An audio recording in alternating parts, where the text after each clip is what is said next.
들어라. 아멘. 형식은 죽이고 복음은 살린다라는 제목으로 우리 함께 말씀을 나누고자 합니다.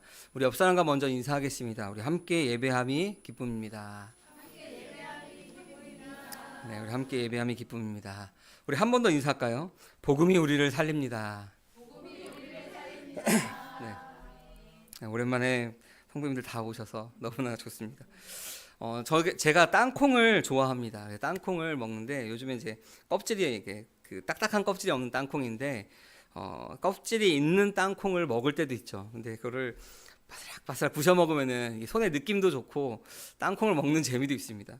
근데 이렇게 하나하나 까서 먹다 보면은 어느 거는 알이 꽉 차 있는데 어떤 것은 다 까는데 그 안에 텅 비어 있는 것을 볼 때가 있습니다. 오늘 말씀을 준비하면서 그 사건이 딱 떠올랐습니다. 땅콩을 까먹으면서 그 안에 비어있던 것, 겉은 살아있는 것처럼 보이지만 실상은 그 안에 알맹이가 없는 것입니다. 죽어있는 것입니다. 오늘 우리가 함께 나눌 말씀 속에 있는 이 4대 교회가 바로 그런 모습이었습니다. 어쩌면 오늘날 우리의 신앙도 그와 같지 않은지 우리 스스로 돌아보게 됩니다. 혹시 우리 모습에서 예배에 참석하고 봉사하고 헌금이라고 하는 여러 가지 봉사라고 하는 우리가 겉모습은 있지만 그 안에 우리 안에 하나님과의 교제와 성령의 역사가 우리 가운데 사라진 것은 아닌가, 우리가 한번 오늘 말씀을 통해서 점검하시길 바랍니다. 먼저 이 4대 교회는 강력한 제국의 수도였습니다. 부유한 상업 도시였습니다. 기원전 한 7세기부터 기원전 546년까지 리디아 왕국의 수도가 바로 이 4대라고 하는 곳이었습니다. 지금의 이제 터키 지역, 튀르키예, 터키가 입에 배서 튀르키예 지역이 지금 이 4대 지역이 지금 그 터키 안에 있습니다. 이 4대라고 하는 곳은 높은 언덕 위에 있는 곳이어서 난공불락의 요새로 여겨졌습니다. 난공불락의 요새로 여겨졌으니 그 사람들은 어떻게 생각했었냐면은, 우리는 적군이 쳐들어와도 우리는 금방 막을 수 있어 라는 마음, 그러니까 방심과 경계가 소홀한 것이 그들 안에 있었습니다. 그래서 역사적으로 보면은 2번이나 그 섬을 점령당하고 몰락한 아픈 과거가 있는 도시가 바로 이 4대라고 하는 곳입니다. 이러한 역사적 배경은 오늘 4대 교회를 향한 예수님의 말씀, 경고의 말씀 뭐죠? 살아있는 이름은 있으나 실상은 죽은 자다라고 하는 그 말씀과 그 경고의 말씀과 잘 연결되어 있는 것 같습니다. 여러분, 4대 교회 사람들은 사람들의 눈에는 살아있다라는 평가를 받았습니다. 그러니까 오늘 말씀에 네가 살아있다는 이름은 있으나 실상은 죽은 자다라고 예수님께서 말씀하시는 거죠.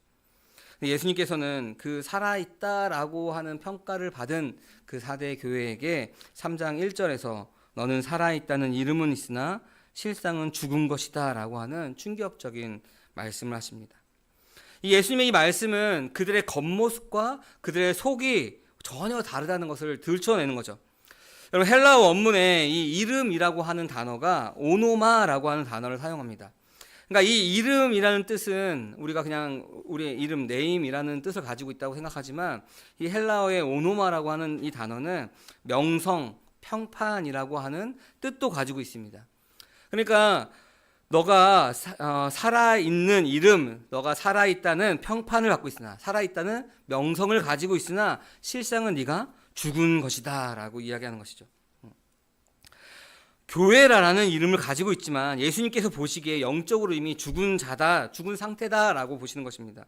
교회의 이름은 있지만 그 안에 생명이 없는 것입니다. 그리스도인이라는 이름은 있지만 그 안에 예수의 생명이 없다는 것을 예수님께서는 보신 것입니다. 그래서 그들에게 너가 살아있다는 이름, 그 평판, 그 명성은 있으나 실상은 죽은 것이다 라고 이야기하는 겁니다. 여러분, 이러한 상황을 우리가 깊이 생각해 보면서 형식은 죽이고 복음은 살린다라는 말씀의 제목으로 우리가 말씀을 나누고자 합니다. 4대 교회의 실상은 죽은 것이다 라고 예수님이 말씀하십니다. 그 기준은 누구이죠? 죽은 것이다 라고 하는 기준, 사람의 기준이 아닙니다. 그 말씀의 기준은 바로 예수 그리스도이십니다. 오늘 본문 말씀에서 그 기준에 대신 예수 그리스도께서 어떻게 자신을 표현하는지 우리 1절 말씀에서 이렇게 표현하고 있습니다. 같이 한번 읽어볼까요? 4대 교회의 심부름꾼에게 이렇게 써 보내어라. 하나님의 일곱 영과 일곱 별을 가지신 분이 말씀하신다. 나는 내 행위를 안다. 너는 살아있다는 이름은 있으나 실상은 죽은 것이다. 아멘. 이 살아있다는 이름이 있으나 실상은 죽은 것이다 라는 그 기준이 되시는 그 예수님의 모습을 뭐라고 이야기하냐면 일곱 영과 일곱 별을 가지신 분이라고 표현합니다. 이것은 뭐냐면은 모든 교회의 그 내면을 꿰뚫어 보시는 분임을 강조하고 있는 것입니다. 여러분, 일곱 영은 성령의 충만하고 완전한 임재를 상징합니다. 우리 성경에서 7이라는 숫자가 완전수라고 이야기하죠. 그래서 성령의 충만하고 완전한 임재가 바로 그 일곱 영이라고 하는 표현을 통해서 이야기하는 거고, 일곱 별은 모든 교회의 사역자들을 이야기합니다. 그래서 예수님은 성령의 능력을 주관하시고 모든 교회의 지도자를 그 손에 쥐고 계시다라고 하는 절대적인 권위를 가지신 분임을 이야기하면서 그 권위를 가지신 분이 너가 살아있다는 사람들의 평판을 받고 있으나 내가 볼 때 너희들은 실상 그 안에 생명이 없는 자다, 죽은 자다라고 이야기하는 겁니다. 이런 전지전능하신 주님 앞에 이 4대 교회의 모습이 실체가 명백하게 드러나고 있는 것입니다. 사람들은 살아있다라고 이야기하나 죽은 자다라고 하는 겁니다. 여러분, 사람들의 평가가 살아있다라고 하니 여러분 어땠을까요? 그 교회가 겉으로 보기에는 괜찮아 보였겠죠. 사람들의 보기에는 뭐 교제도 있었을 것이고 사람들을 향한 사랑도 있었을 것이고 그런 모습이 우리가 초대교회 때 있었으니까.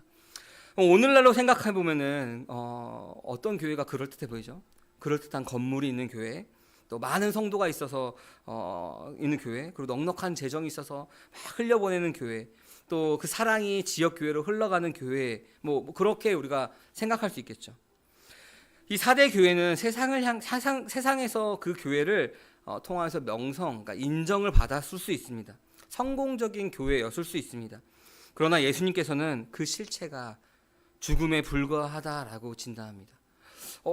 사람들에게 명성을 얻을 정도로 그 이름이 있는 교회로 나타났지만 그들의 실상은 죽음이다라고 이야기합니다.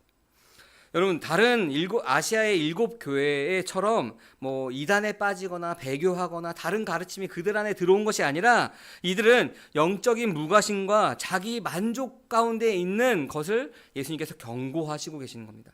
아까 우리가 그 4대 지방이 어떤 지방인지에 대한 이야기를 하면서 잘 연결되어 있다라고 했는데, 그들은 안전하다, 우리가 겉모습을 통해서 사람들에게 인정받고 있으니 나의 행위가 하나님 앞에서가 아니라 사람들 앞에서 인정받고 있으니 우리는 괜찮다라고 생각하는 그 교회를 향한 예수님의 경고입니다.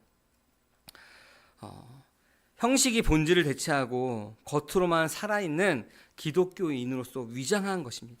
모습은 교회이지만 그리스도인이지만 그 실상은 아니다라는 겁니다. 그 안에 예수의 생명이 없기 때문에 그런 것입니다. 여러분, 칼빈의 기독교 강요 4권의 1장 9절에 보면은 교회에 대해서 이렇게 이야기합니다. 제가 한번 읽어보겠습니다. 하나님의 말씀이 순수하게 전파되고 듣는 자들에게 진실하게 전파되는 곳, 그리스도께서 제정하신 대로 성례가 시행되는 곳을 교회다라고 칼빈이 이야기합니다. 그러니까 뭐냐면은 외적으로 화려하거나 풍부한 프로그램이 아니라 그 안에 복음의 진리가 살아 움직일 때 그 교회는 살아있는 교회가 된다는 것입니다. 저는 그래서 우리 함께하는 교회가 그런 교회가 되기를 진심으로 소망합니다. 그리고 모든 성도님들이 그 주님의 말씀을 사모하는 교회가 되기를 주님의 이름으로 소망합니다. 아멘 소리가 좀 작은 것 같은데 그렇지 않은가 봐요. 저만 그런 것 같네요. 오늘 살아있다는 이름은 있으나 실상은 죽은 것이다 라고 하는 이 예수님의 말씀은 여러분 4대 교회만을 향한 말씀이 아닙니다. 우리가 같이 말씀을 나누고 있지만 우리 그 7교회들, 아직 2교회가 더 남았죠. 빌라델비아 교회랑 라우디아 교회가 남았는데, 저는 이 교회들을 묵상하면서 예배소 교회의 모습이 한 교회의 모습만이 아니라 모든 교회 안에 그 예배소 교회와 같은 모습이 있다. 4대 교회와 같은 모습이 있다. 또 라우디아 교회 같은 모습이 그 안에 있다. 라고 생각을 합니다. 그래서 그 말씀이 아시아의 7교회를 이야기하는 거지만 그 아시아의 모든 교회들을 향한 말씀이시며 오늘날 우리를 향한 말씀이다라고 생각을 합니다. 그래서 우리가 이 4대 교회를 향한 말씀만이 아니라 살아있다는 이름을 가졌으나, 살아있다는 명성을 가졌으나, 살아있다라고 보이는 그 행위가 있으나 죽어가고 있는 오늘날 많은 교회 교인들을 향하여서, 그 교회를 향하여서, 또한 우리 교회를 향하여서 깨닫고 돌아오라라고 하는 그 주님의 외침이 실상은 죽은 것이다 라고 하는 경고의 외침입니다. 여러분, 그렇다면은 우리가 죽어 있다라면은 우리를 살릴 수 있는 방법이 무엇인가? 바로 2절과 3절 말씀에서 말씀하십니다. 우리 먼저 2절 말씀만 같이 한번 읽어보겠습니다. 같이 읽겠습니다. 시작. 깨어나라. 그리고 아직 막 죽어가는 자들을 굳건하게 하여라. 나는 내 행위가 나의 하나님 앞에서 완전하다고 생각하지 않는다. 아멘.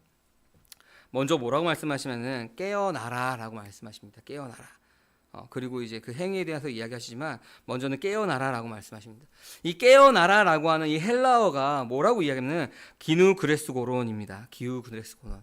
이거는 그냥 자고 있는 사람들을 막 흔들어서 야 일어나 그러면 나 일어났어 하고 그렇게 깨우는 것이 아니라 그냥 새벽을 깨우고 아침을 깨워라 야 일어나라라는 뭐 웨이크업 그런 얘기가 아니라 뭐냐면 깨어 있는 상태가 되어라라는 것입니다. 지속적으로 깨어 있는 상태가 되어라라는 겁니다. 그럼 우리가 몸은 깨어 있어도 우리의 영혼은 깊은 잠에 빠질 수가 있기 때문에 그렇습니다. 우리가 교회에 와 있지만 말씀을 듣지만 우리 머릿속에 우리 집에 있는 다른 꿀단지를 생각한다면 여러분 그것은 깨어 있는 건가요? 잠들어 있는 건가요? 잠들어 있는 것이죠. 깨어 있으라라고 말씀하십니다. 예수님께서 이 깨어 있으라라고 말씀하시는 것은 영적인 경각심과 그 책임 있는 태도에 대한 이야기를 하는 것입니다. 여러분 성경 곳곳에 깨어 있음에 대해서 중요하게 이야기하는 것들을 보게 됩니다. 특별히 오늘 요한계시록의 말씀도 예수님께서 깨어 있어라라고 이야기하죠. 우리 복음서에서도 그렇게 이야기합니다. 마태복음 24장 42절의 말씀에서는 그러므로 깨어 있어라. 너희는 너희 주님께서 어느 날에 오실지를 알지 못하기 때문입니다. 언제 올지 모르니 깨어 있으라 그러죠. 그리고 또 열처녀의 비유에서 예수님께서 마태복음 25장 13절에서 열처녀의 비유를 하시고 나서 이제 결론 부분에서 이렇게 말씀하십니다. 같이 한번 읽어볼까요? 그러므로 깨어 있어라. 너희는 그날과 그 시각을 알지 못하기 때문이다. 아멘. 비슷하죠. 24장에서도 언제 올지 모르니까 깨어 있어라라고 말씀하시고 이 열처녀의 비유에서도 그날과 그 시각을 알지 못하니 깨어 있으라라고 말씀하시고 오늘 말씀에서도 2절 말씀 다음 말씀에 3절에서 내가 도둑같이 올 것인데 라고 이야기합니다. 그러면서 깨어 있으라라고 이야기합니다. 우리가 나중에 이제 이 열처녀의 비유에 대한 말씀을 나눌 때가 되면은 더 자세하게 나누겠지만 잠시 말씀드리자면은 신랑을 기다리던 이 신부들 지혜로운 처녀들과 그렇지 미련한 처녀들이 모두가 다 잠들어 있었습니다. 신랑을 기다리다가. 그러니까 미련한 처녀들만 잠들고 슬기로운 처녀들은 깨어가지고 이렇게 신랑을 기다린 게 아니라 모두가 잠들어 있었죠. 그래서 신랑이 왔다라고 소리 질렀을 때 소리가 났을 때 모두가 다 일어났는데 그 두 미련한 처녀와 슬기로운 처녀가 달랐습니다. 여러분 모두 잠들어 있었지만 깨어났을 때 미련한 처녀들은 형식이라고 하는 그 등불만 가지고 있었습니다. 그러나 정작 중요한 기름이라고 하는 본질을 그들은 준비하지 못했죠. 영적으로 잠들어 있는 것입니다. 일어나라라고 하는 외침 가운데 일어났지만 형식만 준비해서 잠들어 있는 것과 다를 바가 없었습니다. 반면 슬기로운 처녀들은 기름을 준비함으로써 그 영적으로 깨어있는 상태를 유지한 것입니다. 여러분 깨어있다라는 것은 그렇게 준비하는 이런 것입니다. 함께하는 교회 성도 여러분, 여러분들은 어떠신가요? 어떤 잠을 주무시고 계십니까? 깨어있나요? 아니면 잠을 주무시고 계신가요? 여러분 성경을 읽지만 말씀이 내 삶을 변화시키지 못한다면은 여러분 우리는 잠들어 있는 것입니다. 기도는 하지만 내 것만을 구하는 기도만 머물러 있다면은 우리는 잠들어 있는 것입니다. 먼저 그의 나라와 그의 의를 구하지 않고 나의 것만 구한다면은 우리는 형식에 갇혀 있는 모습일 수도 있는 것입니다. 여러분 형식적인 신앙의 껍데기 속에 내가 갇혀 있지 않은지 우리 자신을 스스로 돌봐야 하는 것입니다. 나는 괜찮다. 자기 만족의 가면을 벗고 예수 그리스도 앞에서 나의 모습을 직시하는 것이 바로 깨어남의 시작인 것입니다. 여러분 이것은 우리가 말씀을 들음으로 우리가 되는 것입니다. 여러분 두 번째는 남아있지만 이제 막 죽어가는 자들을 굳건히 하라라고 말씀하십니다. 이 말씀은 죽어 있는 교회에도 희망이 있음을 보여줍니다. 여러분, 근데 이 남아 있지만 이제 막 죽어가는 자들을 위해 자들을 굳건하게 하여라라는 이 말이 그냥 말을 들었을 때 이게 도대체 쉽게 무슨 말인지 잘 이해가 되지 않을 수 있습니다. 번역본이니까 그럴 수 있겠죠. 남아 있지만 이제 막 죽어가는 자들을 굳건하게 하여라. 그래서 이 다른 신학자들은 이것을 어떻게 해석하는지를 찾아보니까 한 세 가지로 요약해서 이렇게 동의하고 있는 것이 있습니다. 첫 번째는 뭐냐면은 타락한 공동체 안에서 믿음을 굳게 지킨 신실한 소수의 성도들이 있다는 것입니다. 4절에 보면은 옷을 더럽히지 않은 소수의 성도들에 대해서 나오기 때문에 그렇게 이야기합니다. 두 번째는 그 교회 안에 아직 남아있는 그 말씀에 대한 이야기입니다. 세 번째는 아직 죽지 않고 회개할 가능성이 있는 사람들에 대해서 이야기할 때 이제 막 죽어가는, 남아있지만 이제 막 죽어가는 자들을 굳건하게 하여라 라고 하는 해석입니다. 여러분, 이 해석이 뭐냐면은 죽어가는 교회의 유일한 희망에 대해서 이야기하고 있는 것입니다. 그냥 실상은 죽은 것이다, 야 끝났어가 아니라 그 안에도 희망이 있다라는 것을 이야기합니다. 주님은 형식에 매몰된 우리에게 이 작지만 소중한 것을 다시 굳건하게 붙들라라고 이야기합니다. 그러면서 본문에서 뭐라면 내 행위가 하나님 앞에서 완전하다고 생각하지 않는다라고 말씀합니다. 여러분, 이 행위에 대한 말씀들을 계속 하십니다. 1절에서도 이야기하죠. 나는 내 행위를 안다. 너는 살아있다는 이름은 있으나, 그 행위로 말미암아 살아있다는 이름은 있으나 실상은 죽은 것이다. 겉모습만 행위를 하는 것이죠. 그리고 오늘 지금 말씀에서도 내 행위가 하나님 앞에서 완전하다고 생각하지 않는다라고 이야기하면서 이 행위에 대한 이야기를 합니다. 이 행위에 대한 것은 죽은 우리를 살리는 세 번째인 회개하는 것과 연결이 됩니다. 우리 3절 말씀 보면은 이렇게 이야기합니다. 우리 같이 한번 읽어볼까요? 그러므로 내가 그 가르침을 어떻게 받고 어떻게 들었는지를 되새겨서 굳게 지키고 회개하여라. 만일 내가 깨어있지 않으면 내가 도둑같이 올 것인데 어느 때에 내가 너는 알지 못한다. 아멘. 우리 아까 우리 행위가 하나님 앞에서 완전하지 않다라는 것을 우리가 기억하면서 말씀을 듣기 원합니다. 우리가 영적으로 침체되는 것은 우리가 첫사랑의 그 사랑을 잊어버린 데서 시작이 됩니다. 그 처음 사랑에 대해서 이야기할 때 우리 첫 번째 교회인 그 예배소 교회의 이야기하면서 말씀드렸죠. 그러면서 침체에서 벗어나는 것은 우리가 처음 받은 그 복음의 말씀, 그 십자가의 은혜로 돌아가는 것부터 시작된다라고 얘기했습니다. 그리고 그 기억은, 그 첫사랑을 기억하는 그 기억은 내가 깨달음으로 끝나는 것이 아니라 회개로, 돌이킴으로 이어져야 되는 것입니다. 단순히 그냥 내가 기억났을 때 내가 잘못했구나 자책하는 것이 아니라, 후회하는 것이 아니라 이 4대 교회의 모습과 같은 이 영적 무관심에서 벗어나서 다시 하나님께로 향하는 것입니다. 여러분, 우리가 하나님께로 몸을 돌리고 그 다음에 뭘 해야 되죠? 하나님께로 향해 가야 되는데 몸을 돌리고 여전히 방향은 반대 방향으로 가고 있으면 그것은 회개인가요? 아닌가요? 그냥 내 모습을 깨달은 것이죠. 여러분, 하나님께로 향하는 것, 근본적으로 방향을 전환해서 나아가는 것입니다. 우리가 만일 깨어나지 않으면 도둑같이 오시리라고 경고하죠.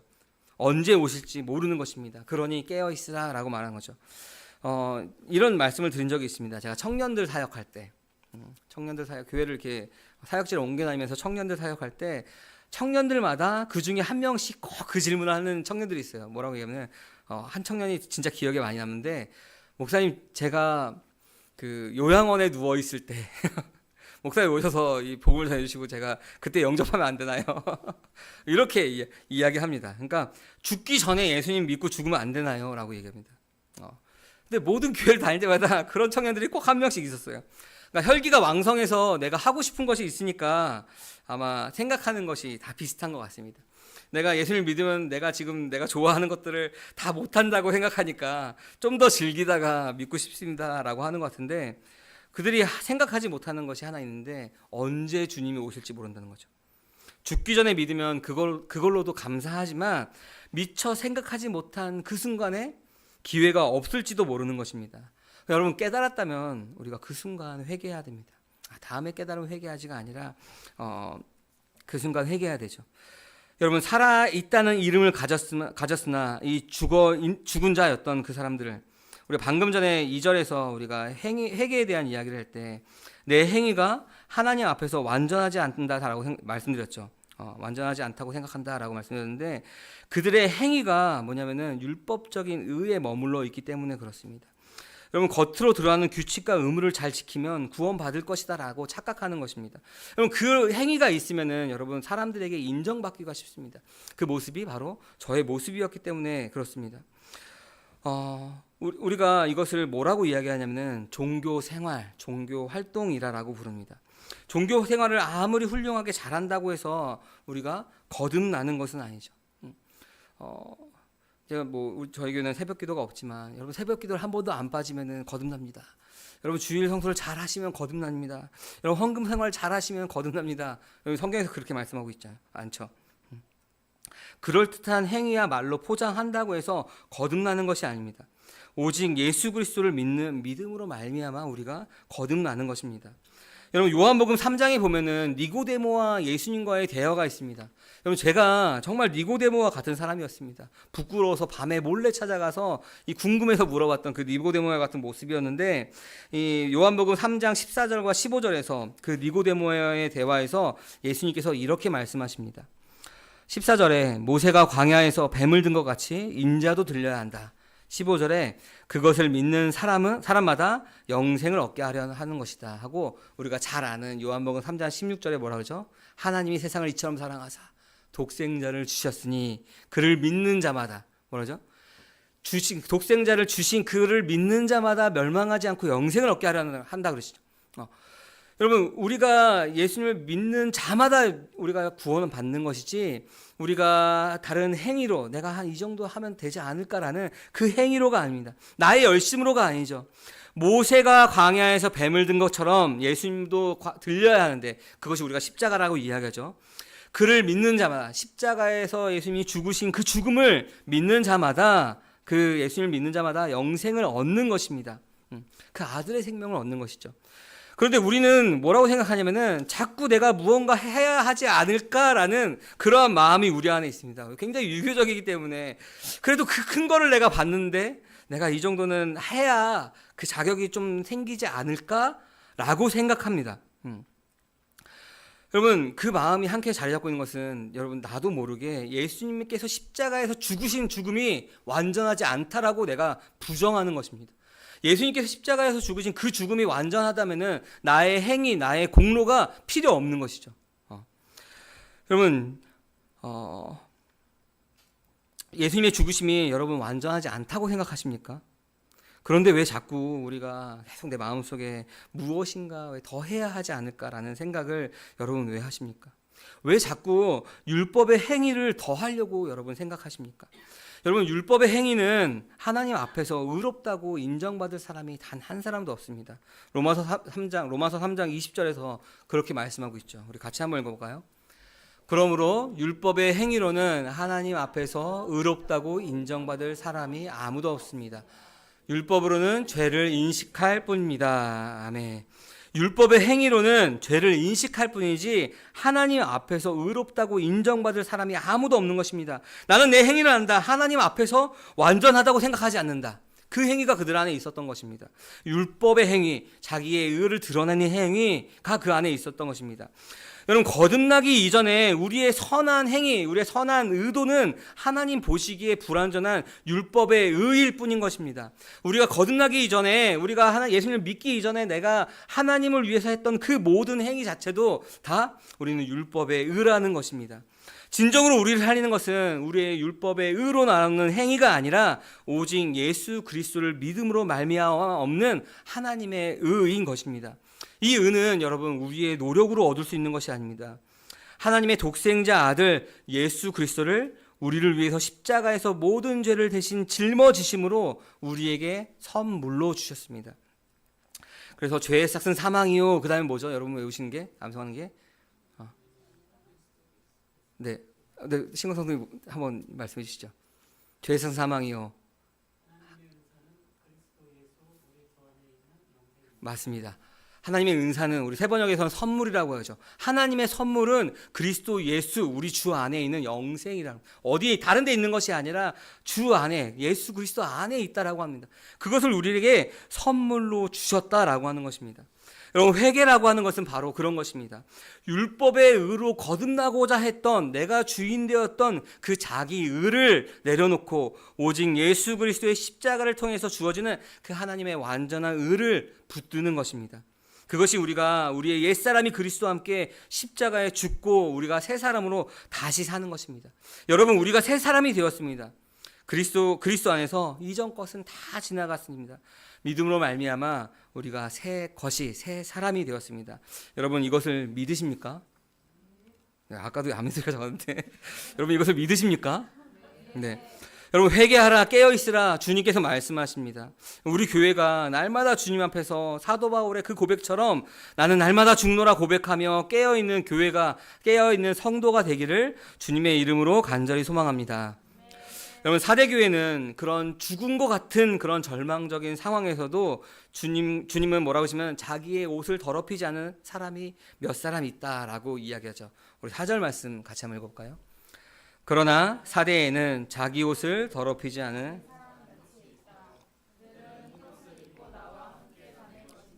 그들은 그럴 자격이 있기 때문이다. 아멘. 이들은 타협된 공동체 안에서도 믿음을 굳건히 지킨 그 신실한 소수가 있다는 것입니다. 주님이 이들에게 놀라운 약속을 하시죠. 그 약속이 저와 여러분들의 것이 되길 원합니다. 먼저 흰옷을 입고 주님과 함께 다닐 것이다 라고 약속합니다. 여러분, 흰옷을 입는다라고 하는 것은 우리를 의롭다라고 여기신다는 것입니다. 칼빈의 기독교 강요 3권 11장에 보면은 이신칭에 대해 나옵니다. 이신칭은 뭐냐면 우리를 의롭다라고 칭한다라고 하는 것입니다. 이 교리는 믿음으로 의롭다함을 얻는 것에 대해서 이야기합니다. 칼빈에 따르면은 우리가 입는 이 흰옷은 우리 자신의 행위, 그러니까 율법에 의로되는 것이 아니라 오직 예수 그리스도의 완전한 의가 우리에게 전가가 되어서 입게 되는 것이 바로 이 흰 옷이라고 얘기합니다.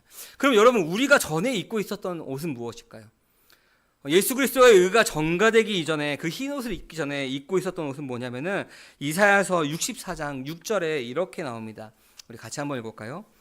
우리는 모두 부정한 자와 같고 우리의 모든 은은 더러운 옷과 같습니다. 우리 모두 나뭇잎처럼 시들었으니 우리의 죄악이 바람처럼 우리를 휘몰아 갑니다. 아멘. 우리 모두 부정한 자와 같고 우리의 모든 은은, 우리의 의라 그러죠. 우리의 모든 은은 더러운 옷과 같다라고 얘기합니다. 이 옷을 벗기시고 그리스도로 말미암아 흰 옷을 입히시는 겁니다. 여러분, 우리의 옛사람의 모든 의롭다 하는 행위는 더러운 옷과 같다라는 것입니다. 그 행위가 아까 우리 사대 교회에서 뭐라 그러죠? 너희가 살아있다라는 이름은 있으나라고 하는 그 행위도 마찬가지입니다. 그러나 실상은 죽은 것입니다. 더러운 옷을 입고 행위로만 의롭다라고 이야기하는 것입니다. 칼빈이 이야기하는 거듭나기 이전에 하나님을 위한다는 모든 행위가 다 그 더러운 옷을 입고 자기 의를 드러내는 것과 같은 것입니다. 그러나 우리가 오직 믿음으로 그리스도를 영접할 때 우리는 그분의 흠없는 의가 우리에게 주어져서 깨끗한 흰옷을 우리가 입게 되는 것입니다. 이 사대교회의 신실한 성도들은 옷을 더럽히지 아니한 자로 불린 것은 그들의 행위를 의지하지 않고 오직 믿음에 안에서 그리스도와의 연합을 통해서 그 순결을 지켰다라고 하는 것을 의미하는 것입니다. 그래서 이 흰옷은 예수 그리스도의 피로 말미암아 죄사함을 받은 자에게 주어지는 영원한 칭의와 승리를 상징하는 것이 바로 이 흰 옷입니다. 그것을 우리에게 주시겠다라는 것이죠. 두 번째 주시는 것은 생명책에서 지워버리지 않을 것이다 라고 약속하십니다. 같은 말이죠. 우리 5절 말씀 같이 한번 읽어볼까요? 이기는 사람은 이와 같이 흰옷을 입을 것인데 나는 그의 이름을 생명책에서 지워버리지 않을 것이며 내 아버지 앞과 아버지의 천사들 앞에서 그의 이름을 시인할 것이다. 아멘. 영원한 구원에 대한 확신이죠. 예수님께서 중보자로서 그의 이름을, 내가 저 강승호의 이름을 가지고 주님 내가 십자가에서 죽었습니다라고 우리 앞에서 이야기하신다는 겁니다. 그래서 그 생명책에서 우리의 이름을 지워버리지 않게끔 하신다고 우리에게 약속하시는 것입니다. 함께하는 교회 성도 여러분, 이 약속은 우리의 어떤 열심이나 행위로 우리가 얻는 것이 아닙니다. 우리의 행위는 모두 누더기 같아서 하나님 앞에 설 수 없는 것입니다. 오직 죄 없으신 예수 그리스도께서 십자가에서 이루신 완전한 의가 우리가 믿음으로 받아들일 때 우리는 깨끗한 흰옷을 입을 수가 있는 것입니다. 이것이 우리에게 은혜인 것입니다. 여러분 아멘이십니까? 함께하는 교회 성도 여러분, 말씀을 정리하겠습니다. 오늘 우리는 4대 교회를 통해서 우리의 영적 상태를 돌아보았습니다. 혹시 여러분의 신앙은 살아있다는 이름만 가졌을 뿐 그 속은 텅 빈 땅콩 껍질처럼 여러분 죽어있지 않으신가요? 이제 우리는 그 텅 빈 형식의 껍데기를 깨고 복음의 알맹이를, 그 말씀을 붙들기를 원합니다. 죽은 행위로 자신을 의롭게 하려고 했던 그 모든 시도들을 멈추고 오직 십자가의 은혜로 주어진 그리스도의 완전한 의를 붙들 때 우리의 영혼은 다시 살아날 것입니다. 여러분, 우리가 살았다고 착각하며 행위에 매달릴 때 주님은 오히려 그 모든 것을 내려놓고 오직 그리스도만 붙잡으라라고 말씀하십니다. 우리의 연약함과 죄를 솔직하게 인정하고 십자가의 은혜를 붙들고 나아갈 때 주님은 우리에게 흰옷을 입히시고 우리 이름을 생명책에 영원히 기록하실 것입니다. 함께하는 교회 성도 여러분, 4대 교회를 향한 말씀은 오늘 우리를 향한 말씀인 줄 압니다. 우리 모두가 죽은 자와 같은 형식적인 신앙에서 벗어나 오직 예수 그리스도의 복음 안에서 다시 살아나기를 바랍니다. 우리의 행위가 아닌 오직 그리스도께서 이루신 완전한 의를 붙들고 그분의 은혜로 흰옷을 입고 생명책에 기록된 이름의 영광을 누리는 복된 성도님들 되시기를